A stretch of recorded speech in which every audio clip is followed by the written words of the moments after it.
Direct Impact, la radio qui vous apporte la vie.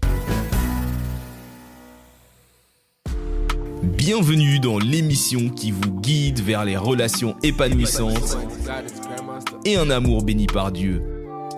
Préparons-nous à un voyage d'édification et d'enrichissement spirituel. Ma relation top sur Radio Direct Impact. Hello, hello tout le monde, bonjour et bienvenue sur Direct Impact, l'émission qui parle des relations, ma relation au top. Je suis Tania et je suis encore avec Salatiel. Bonjour Salatiel. Décidément, le frère Salatiel ne veut plus lâcher ce siège. On ne te lâche pas. Non, mais moi je suis fixé là, vraiment, je ne bouge pas. Non, mais c'est un plaisir, c'est vraiment un plaisir. Et d'ailleurs, Tania, encore top émission la semaine passée. J'ai vraiment apprécié le sujet et je me demande de quoi on va parler aujourd'hui. Mais ce sera une continuité. On a parlé du cheminement. On parlera maintenant de la next étape. Tout simplement l'étape des fiançailles avant le mariage. Oui. J'avais la tête. On parle de relations. Forcément, on se voit au mariage. Donc, on va jusqu'au bout. Et aujourd'hui, on parlera justement des fiançailles, cette étape importante et cruciale avant de franchir le pas dans l'autre monde, comme on aurait dit. Donc, encore une fois, on est dans une étape. Donc, ça veut dire qu'il y a des choses qui se rajoutent, mais pas tout est permis. Exactement. Très, très bien. On n'y est pas encore. Restez attentifs. Et au fil de l'émission, vous allez avoir des clés, des tips comme ça pour pouvoir jouir de bonnes fiançailles selon les principes divins. On abordera ce sujet en 2 rubriques. Donc, restez connectés. On va démarrer la première rubrique. Continuons l'émission avec la rubrique suivante. Restez à l'écoute pour de conseils précieux et inspirants. Ma relation top sur Radio Direct Impact. Ça y est, on entame directement avec la rubrique conseils Salatiel. Bah oui, moi je suis friand toujours de conseils. Le frère célibataire, il est prêt à demander tout pour savoir. Mais c'est surtout aussi pour les auditeurs qui nous écoutent. Et ici dans la partie justement des fiançailles, il y a un point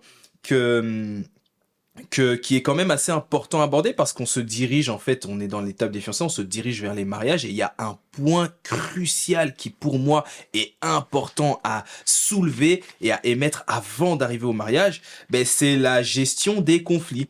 Et je ne sais pas toi, Tania, comment tu le vois, mais souvent les conflits, on a parfois des petits accrochages, des petits pas des contentieux, mais des petits désaccords. Des désaccords, voilà, qui arrivent même dans le cheminement, même dans le cheminement et même vous savez, même quand on est dans la vie de tous les jours, avec le collègue, on peut avec les enfants, avec le chéri, la tata, la maman. Voilà, vraiment, même dans la famille, on peut avoir des accrochages. Mais maintenant, dans le cadre des fiançailles, toi, comment tu vois cette partie de la gestion des conflits?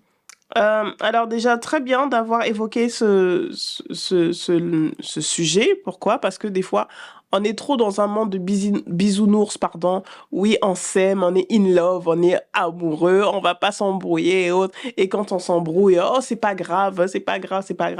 Mais il faut prendre en compte que dans toute relation, il y a forcément un moment où on ne va pas s'entendre, où il y aura des frictions. C'est normal, ça arrive, ok?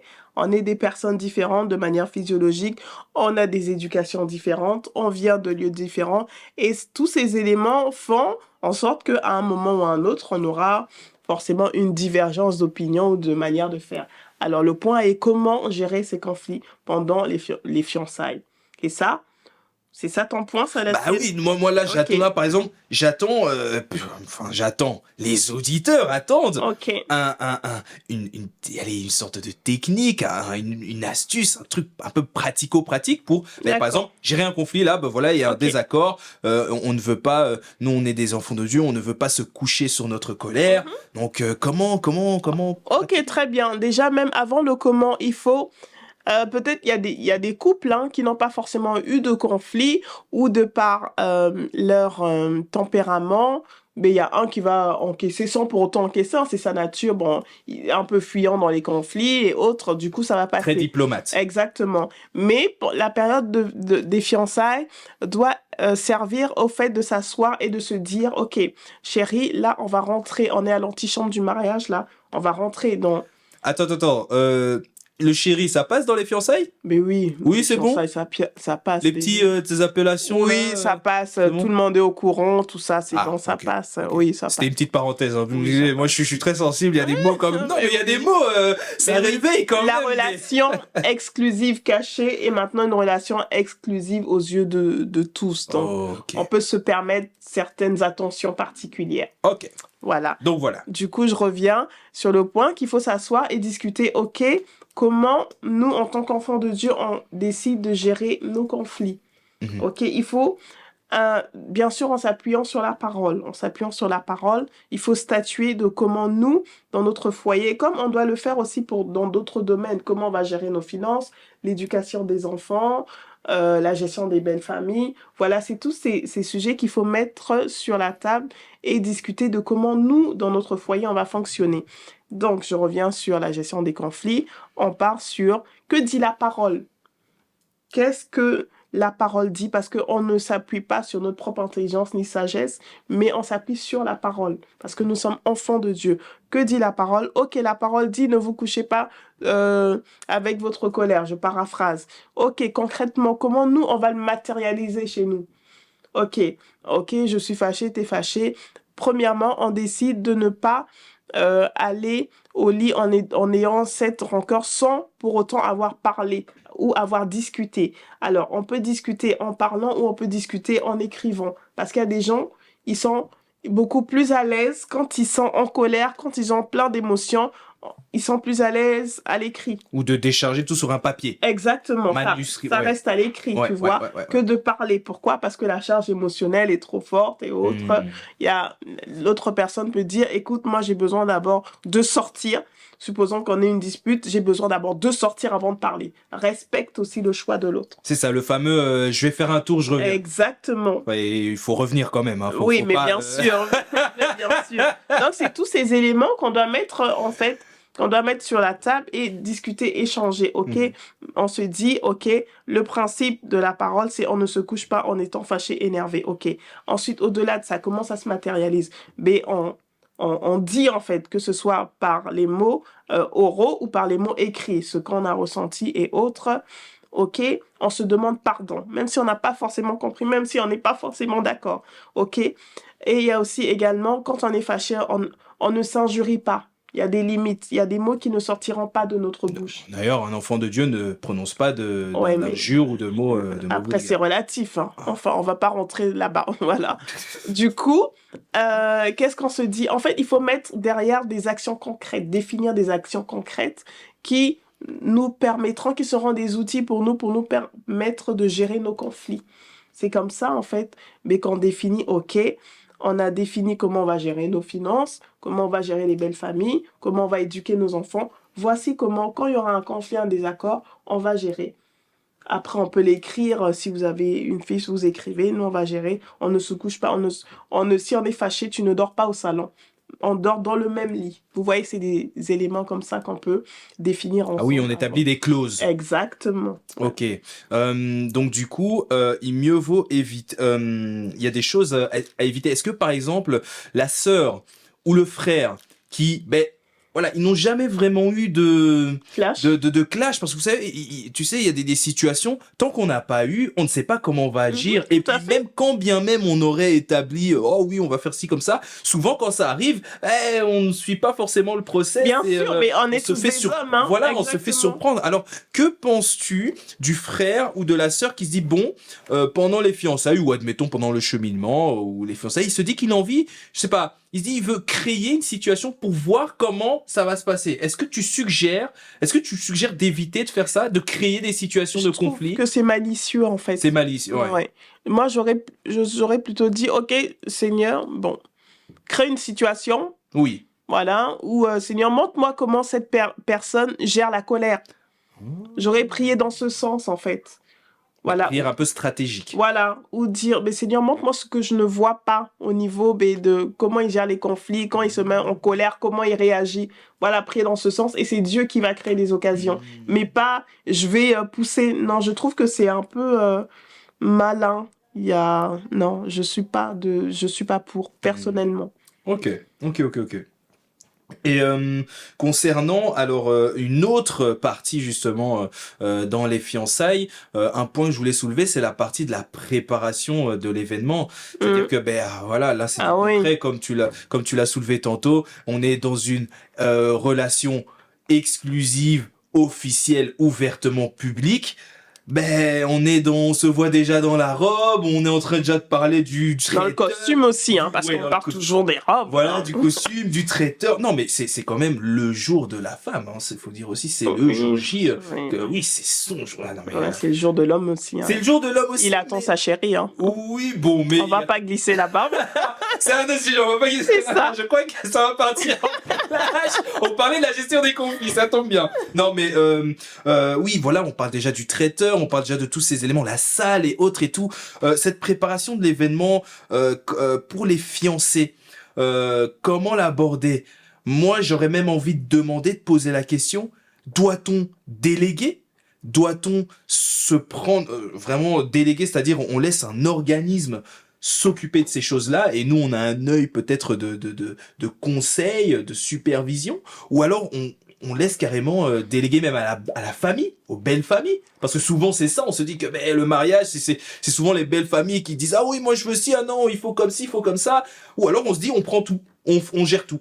Alors, déjà, il faut savoir que quand deux personnes se marient, c'est pas que deux personnes qui se marient, les familles aussi. Exactement. Voilà, moi j'ai élevé ma fille, moi j'ai mes fils, moi je vais m'impliquer dans leur mariage. Ah non, il faut...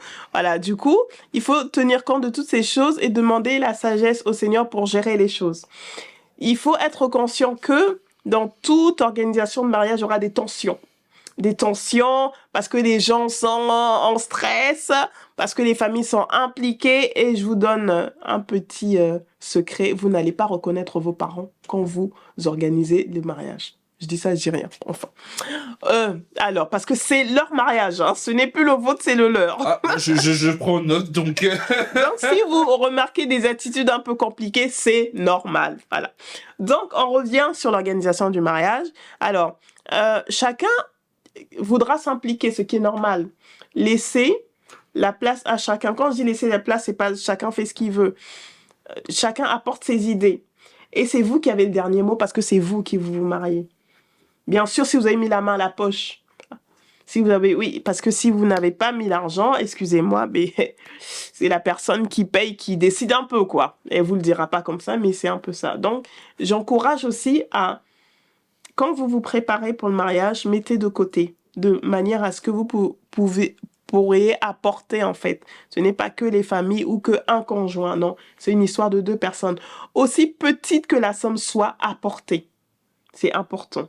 Donc, dans la préparation du mariage, on inclut les familles, on discute avec elles, parce qu'il y a aussi des codes, en fait. Il y a des codes. En Afrique, ça se passe comme ça. Dans tel pays, ça se passe comme ci, comme ça. C'est une marque d'honneur, de respect. Renseignez-vous, impliquez. Voilà. Et vous avez le dernier mot. Vous composez, en fait. Alors, si vous avez les moyens pour déléguer un professionnel l'organisation du mariage, faites-le. Pourquoi? Parce que ça vous évite un lot de stress. De stress, non seulement des prestataires, non seulement des aléas des paiements, mais également de la famille. Et puis, j'ai même envie de rajouter que vous laissez un organisme, ils seront totalement neutres. Exact, c'est ça, il n'y aura pas de prise de parti. Exactement. Ah non, il faut plus favoriser la famille qui dit ça que la famille... Tout à fait. Et ils sont compétents, c'est leur domaine. Ah oui, c'est leur travail. Laissez, voilà, payer.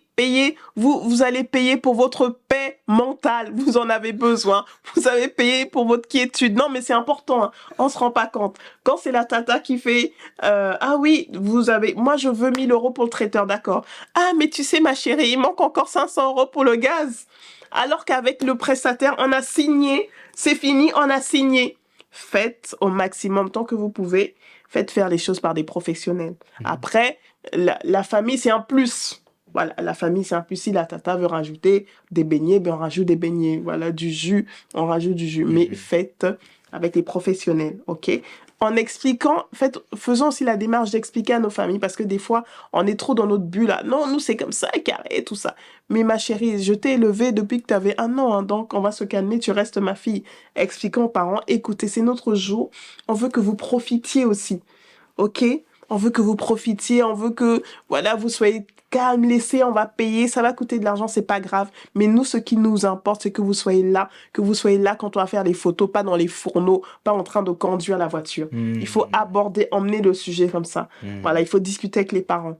Comme ça, on les fait adhérer. Après, il y a certains parents qui tiennent quand même. Ok, mais tu fais, mais jusqu'à telle mesure. Ouais. Donc non, on retient vraiment les grandes lignes. Concrètement, il s'agit premièrement, si vous avez les moyens, Oui. prenez un organisme, une société qui fait des professionnels. Exactement. Vraiment, c'est beaucoup de charges que vous enlevez sur vos épaules. Et sinon, si c'est le cadre où c'est la famille qui s'implique, mettez la famille dedans, mais apportez une bonne majorité pour qu'il n'ait pas, oui, c'est ça. Toujours avoir le fin. Voilà. Et puis, ayez supervisé. Voilà, supervisé. Ok, voilà. Ok.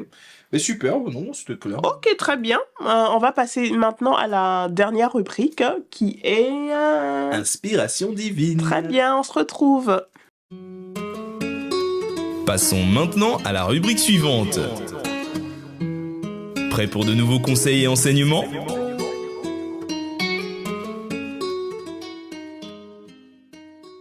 C'est parti, inspiration divine, rubrique inspirée. Bah oui, inspiré par la parole de Dieu, parce que nous, on prend, on essaie de se diriger toujours vers la sagesse qui vient de notre Père Céleste. Et ici, justement, Tania, moi, il y a beaucoup de questions qui peuvent arriver et souvent de challenges qui peut survenir lors des fiançailles. Et notamment, l'un des challenges que j'avais envie de soulever ici, c'était le fait de bien s'entourer. De bien s'entourer. Alors moi, je ne sais pas, par rapport à ça, qu'est-ce que tu pourrais soulever et appuyer à l'aide de la parole de Dieu? Alors, la Bible dit, ne vous y trompez pas, les mauvaises compagnies corrompent les bonnes mœurs. Ça, c'est le premier point. Alors, vous êtes dans une phase de votre vie où vous allez construire quelque chose de nouveau. Voilà, notamment le mariage, ok? Vous allez rentrer dans une étape de votre vie que vous n'avez jamais vécue. Ok, vous avez entendu, vous avez eu des conseils et autres, mais en tant que tel, vous n'avez jamais vécu, en fait, cette phase. Donc, il faut faire très attention à ce que vous allez entendre. Faire très attention à qui vous donnez accès, en fait, à cette intimité, en fait, que vous créez. Donc, Tania, là, tu es en train de nous dire que pendant les fiançailles, il y a des relations autour de nous. En fait, il y a des relations autour de nous qui n'apparaîtront que pendant la période des fiançailles. Et ces relations peuvent nous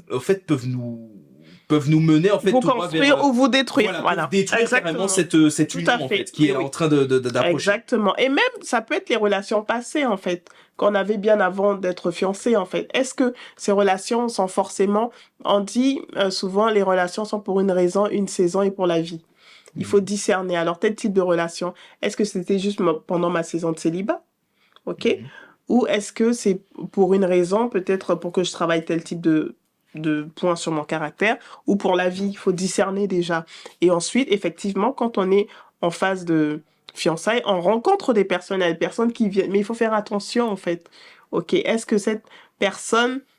qu'est-ce qu'elle apporte? Quel est le fruit, en fait? Quand je suis avec elle, quand je sors de cette relation, qu'est-ce que je ressens? Qu'est-ce que je manifeste? Qu'est-ce que mon fiancé me dit ou qu'est-ce que ma fiancée me dit, en fait? Il faut analyser tous ces éléments-là pour pouvoir discerner, mais si cette relation nuit à mes fiançailles ou pourra nuire dans quelques années. Et également, au niveau des relations, le choix des témoins.